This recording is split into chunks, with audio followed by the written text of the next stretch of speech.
O Salão Vila Real brilhava como um palácio naquela noite de dezembro de 1995. Luzes douradas refletiam nas taças de cristal espalhadas pelas mesas redondas, enquanto o cheiro de rosas brancas e jasmim se misturava ao aroma dos salgadinhos quentes vindos da cozinha. Era o casamento do ano em Anápolis, Goiás.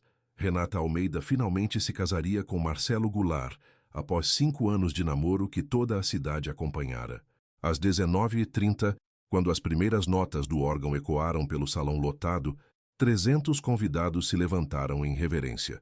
Renata surgiu na entrada principal, radiante em seu vestido de rendas francesas, seguida por suas 4 damas de honra. Entre elas, Isabela Fontes se destacava. Cabelos castanhos presos em coque elegante, sorriso discreto e um vestido rosa claro que realçava seus olhos verdes. Aos 22 anos, trabalhava como secretária no cartório da cidade e era conhecida por sua pontualidade e responsabilidade.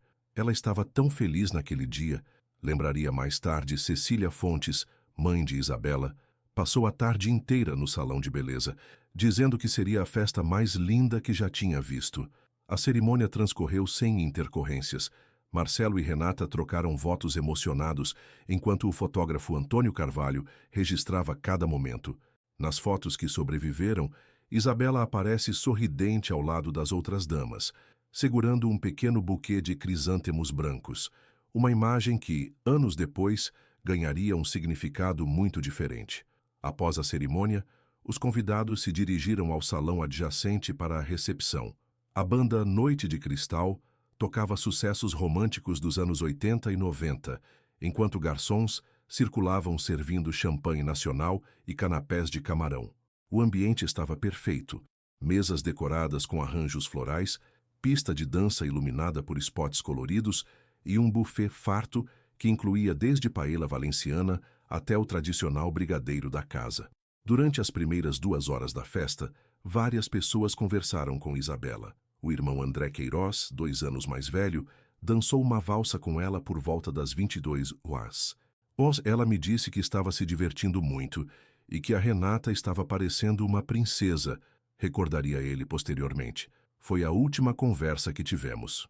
Às 22h45, a jovem foi vista pela última vez próxima ao buffet, servindo-se de uma fatia de torta de limão. A garçonete Miriam Santos, que trabalhava no evento, lembrava-se claramente. Ela pegou o pratinho, sorriu para mim e disse: "Está uma delícia." Depois disso, nunca mais a vi. O que aconteceu nas horas seguintes permaneceu um mistério por décadas. A festa continuou até as 3h da madrugada, com música, dança e muita alegria. Os noivos cortaram o bolo, jogaram o buquê, que foi pego pela prima da noiva, e se despediram dos convidados em meio a uma chuva de pétalas de rosas. Foi apenas na manhã seguinte, quando Cecília Fontes ligou para a casa dos recém-casados, perguntando se Isabela havia dormido por lá, que todos perceberam. A dama de honra havia desaparecido na própria festa. No começo, pensamos que ela tinha ido embora com algum rapaz, confessaria Renata anos mais tarde. Isabela era discreta, mas não era ingênua. Jamais imaginamos que algo terrível pudesse ter acontecido ali, no meio de tanta gente. A delegacia de Anápolis nunca havia investigado um caso como aquele. O delegado Oswaldo Martins, veterano com 25 anos de experiência, confessou-se perplexo diante da situação. Uma jovem que simplesmente desaparecera no meio de uma festa com 300 pessoas. O primeiro pensamento foi fuga, explicaria o delegado anos depois. Moça jovem, bonita, festa de casamento. Talvez tivesse encontrado alguém e decidido começar uma nova vida. Mas conforme os dias passaram, essa teoria foi perdendo força. As investigações começaram na segunda-feira, 18 de dezembro. Todos os funcionários do Salão Vila Real foram interrogados. Garçons, copeiras, seguranças, músicos da banda e até o proprietário, Joaquim Vila Real. Nenhum deles havia notado nada estranho durante a festa. Isabela simplesmente havia sumido. Cecília Fontes não comia nem dormia. Viúva desde os 30 anos, criara Isabela e André sozinha, trabalhando como costureira para sustentar a família. Minha filha nunca faria isso comigo, repetia incansavelmente. Ela me contava tudo, todos os namorados, todos os planos. Se fosse fugir com alguém, eu saberia. O irmão André abandonou temporariamente o emprego na oficina mecânica para ajudar nas buscas. Percorreu cada rua de Anápolis, colou cartazes em postes e muros, conversou com moradores de cidades vizinhas. O rostinho sorridente de Isabela, reproduzido em centenas de folhetos, tornou-se familiar para qualquer pessoa que transitasse pela região. Recebi dezenas de ligações, lembrou André. Gente dizendo que tinha visto ela em Goiânia, em Brasília, até em São Paulo. Corri atrás de cada pista, por mais absurda que fosse. Todas eram falsas. Os convidados da festa também foram ouvidos. Muitos se recordavam de ter visto Isabela durante as primeiras horas da recepção, mas ninguém conseguia precisar o momento exato em que ela desaparecera. A última fotografia oficial em que aparece foi tirada às 21h30, durante a tradicional foto das damas de honra com a noiva. 3 semanas após o desaparecimento, a polícia recebeu uma denúncia anônima. Um caminhoneiro afirmava ter visto uma jovem de vestido rosa caminhando sozinha na BR-153, próximo ao trevo de Anápolis, na madrugada do dia 17 de dezembro. A informação gerou uma nova onda de esperanças e buscas, mas nunca foi confirmada. O caso ganhou repercussão regional. O jornal Diário de Goiás publicou uma matéria de capa com o título O Mistério da Dama de Honra, enquanto a radiodifusora veiculava apelos diários da família Fontes. A televisão local também se interessou pelo caso, produzindo uma reportagem especial que foi ao ar em janeiro de 1996. Renata e Marcelo, os recém-casados, viviam um dilema emocional torturante. A lua de mel foi cancelada, e eles passaram os primeiros meses de casamento ajudando nas buscas e sendo interrogados repetidamente pela polícia. Nossa festa se transformou num pesadelo, diria Renata anos depois. Cada vez que olhávamos as fotos do casamento, víamos o rostinho da Isabela e nos perguntávamos o que tinha acontecido com ela. Conforme 1996 avançava, as pistas foram se esgotando. O caso permaneceu aberto, mas a intensidade das investigações diminuiu. A vida em Anápolis lentamente retomou seu ritmo normal, embora o nome de Isabela Fontes permanecesse na memória coletiva como um mistério sem solução. Cecília desenvolveu uma rotina melancólica. Todos os dias, ao final da tarde, caminhava até a igreja matriz para acender uma vela. Senhor, me mostra onde está minha filha. Orava em silêncio. Viva ou morta, eu preciso saber. O Salão Vila Real continuou funcionando normalmente, realizando casamentos, formaturas e aniversários. Mas havia uma sombra invisível pairando sobre o local. Alguns funcionários mais antigos comentavam, em sussurros, que às vezes sentiam uma presença estranha, especialmente próximo ao buffet, exatamente onde Isabela foi vista pela última vez. Eu nunca acreditei em assombração, diria posteriormente o garçom José Ferreira, que trabalhava lá desde 1993. Mas confesso que, depois daquele dezembro, o salão nunca mais foi o mesmo para mim. 15 anos se passaram como folhas secas levadas pelo vento. Anápolis crescera, novos bairros surgiam, e uma geração de jovens que nem havia nascido em 1995 agora frequentava as baladas da cidade. O Salão Vila Real, porém, permanecia praticamente inalterado. As mesmas cortinas douradas, o mesmo piso de mármore, os mesmos lustres de cristal que um dia iluminaram o desaparecimento de Isabela Fontes. Em março de 2010, Joaquim Vila Real, agora com 68 anos, decidiu modernizar completamente o estabelecimento. O lugar estava ficando ultrapassado, explicou na época. Precisava de uma reforma geral para competir com os novos buffets da cidade. A obra começou numa segunda-feira ensolarada. A empresa contratada, Construções Goiás Lítda, enviou uma equipe de 6 operários comandados pelo mestre de obras Walter Nogueira, um homem experiente de 45 anos, conhecido na região por sua meticulosidade e honestidade. Era para ser uma reforma simples, lembraria Walter, trocar o piso, renovar a pintura, instalar ar-condicionado central, coisa de 2 meses, no máximo. Os primeiros dias transcorreram sem novidades.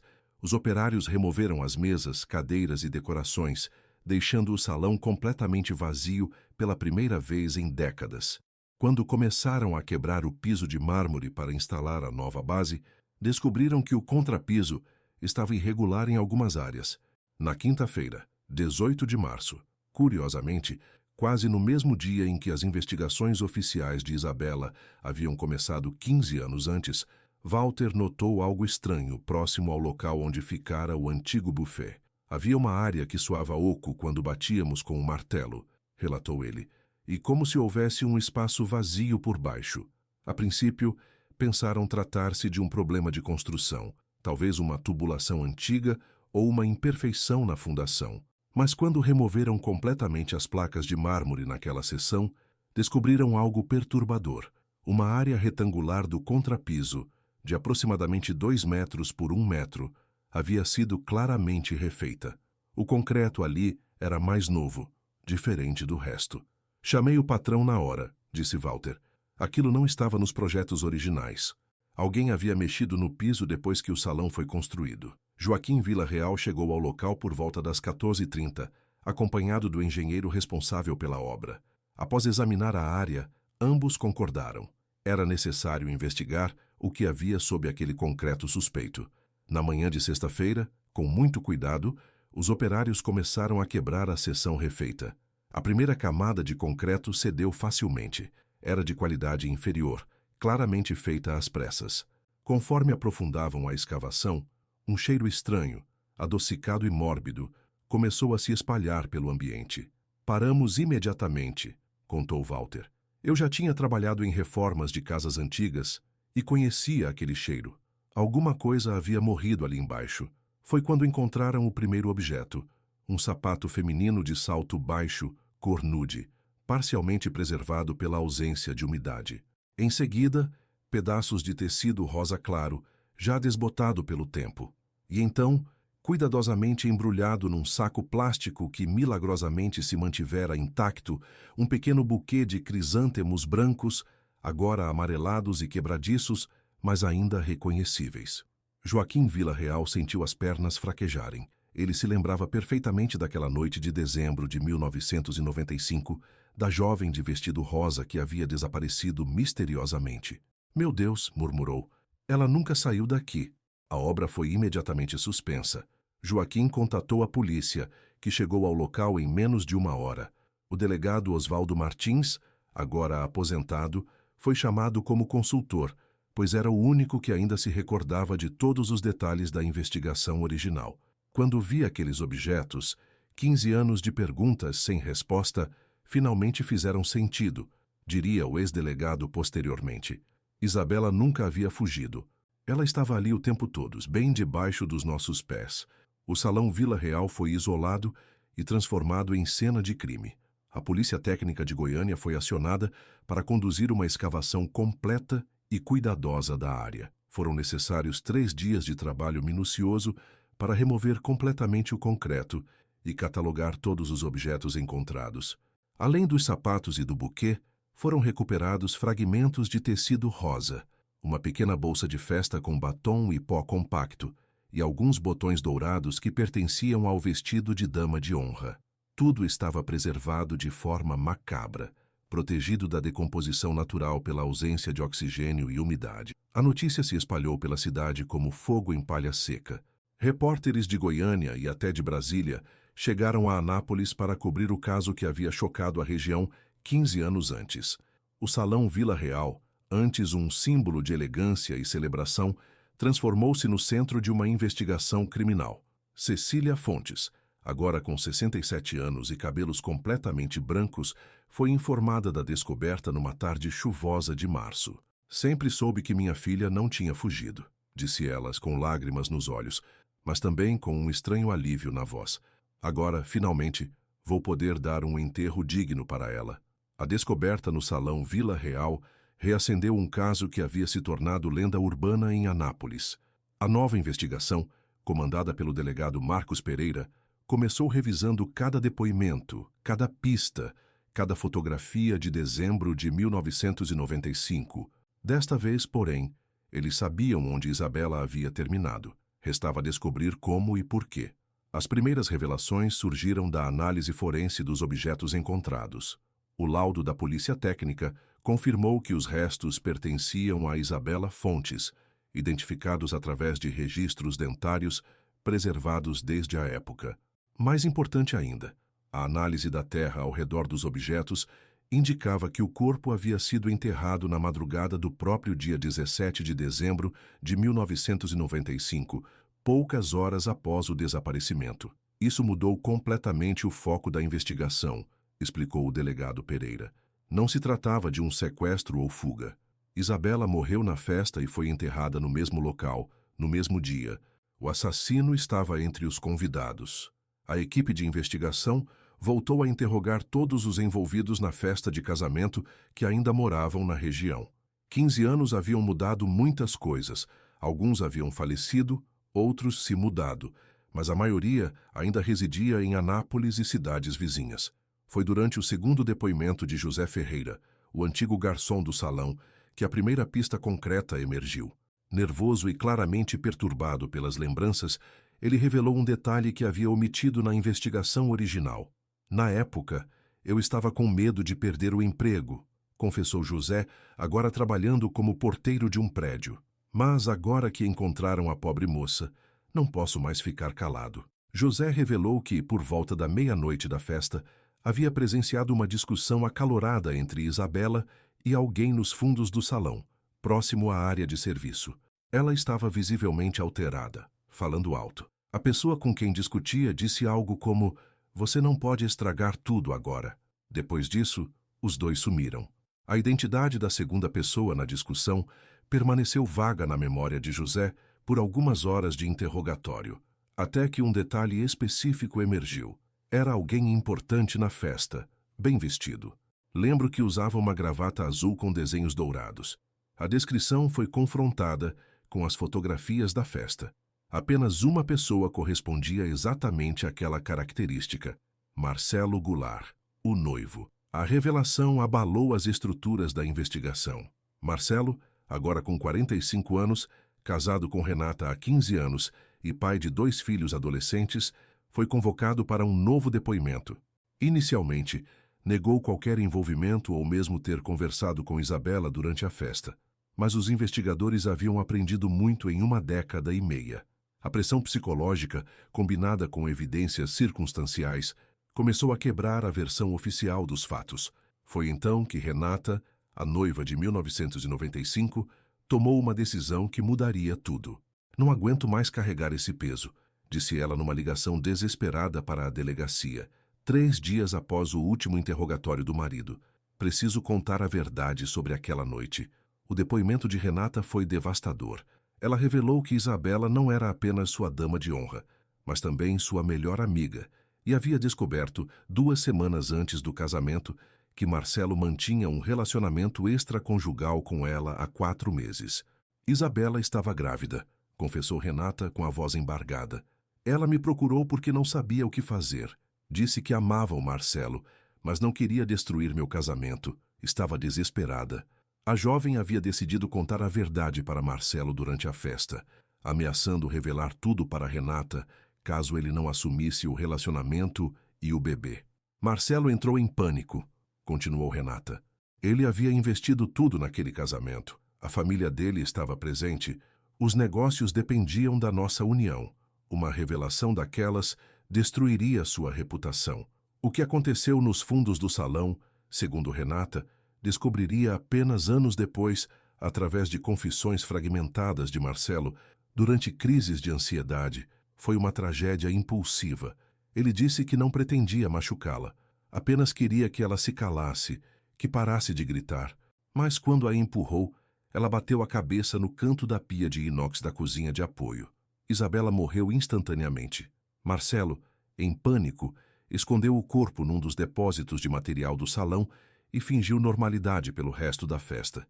De madrugada, quando todos haviam ido embora, voltou ao local com ferramentas emprestadas do sogro e cavou a cova improvisada no local onde seria instalado um novo freezer semanas depois. Ele contou tudo isso para mim 2 anos depois do casamento, durante uma crise nervosa, revelou Renata. Disse que não conseguia mais viver com o peso na consciência. Eu fiquei em choque, mas já estava grávida do nosso primeiro filho. Não sabia o que fazer. O casal viveu 13 anos numa farsa silenciosa. Renata carregava o segredo como uma ferida aberta, enquanto Marcelo desenvolveu depressão crônica e dependência de álcool. Toda vez que passávamos em frente ao salão Vila Real, ele ficava pálido, disse ela. Chegamos até a nos mudar de cidade por 2 anos, mas o peso da culpa nos acompanhava sempre. Confrontado com o depoimento da esposa, Marcelo finalmente confessou. Em lágrimas, ele detalhou os eventos daquela madrugada terrível, admitindo que jamais pretendera matar Isabela, mas que o medo e o desespero o levaram a cometer um erro que perseguiu sua vida inteira. Eu a amava, disse ele durante o interrogatório final, mas também amava a Renata e não conseguia escolher. Quando Isabela me deu o ultimato, eu simplesmente entrei em pânico. Foi um momento de loucura que destruiu nossas 3 vidas. O julgamento de Marcelo Goulart aconteceu em setembro de 2011. Ele foi condenado a 18 anos de prisão por homicídio culposo, seguido de ocultação de cadáver.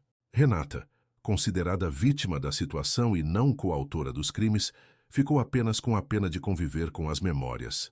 Cecília Fontes finalmente pôde enterrar sua filha no cemitério municipal de Anápolis, numa cerimônia simples, mas emocionante, que contou com a presença de dezenas de pessoas que nunca haviam esquecido o caso. No túmulo, uma placa simples: Isabela Fontes, 1973-1995, finalmente em paz.